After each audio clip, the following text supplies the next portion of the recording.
wajib niat dalam takbir. Bagaimana orang yang tak mampu niat dalam takbir, adakah dibolehkan niat di luar takbir? Itu baru soalan. Ini salah.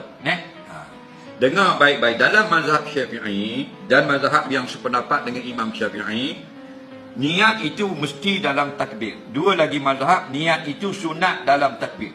Maknanya tidak wajib dalam takbir. Dalam mazhab Syafi'i kita ni, niat mesti dalam takbir. Okey?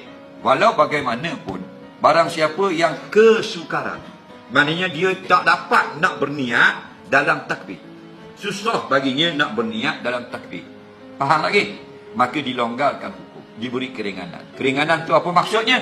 Dia boleh ikut pandangan mazhab yang mengatakan sah niat sebelum takbir, bukan selepas takbir, tak ada, sebelum takbir. Contoh dalam mazhab Maliki, sebelum takbir, mana berdiri tu niat dah, aku sembahyang fardu isya, makmum, Allah, ingat Tuhan Maha Besar, akbar, sah. Bila tu orang yang susah nak niat dalam takbir, terganggu dengan waswas.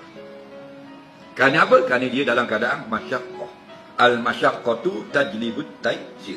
Kepayahan itu menarik hukum keringanan. Dalam kitab Risalah Imam Syafi'i, satu kaedah yang popular, al-amru idza dhaqa ittasa'a. Satu-satu perkara itu bila sempit sangat, dilonggarkan sedikit.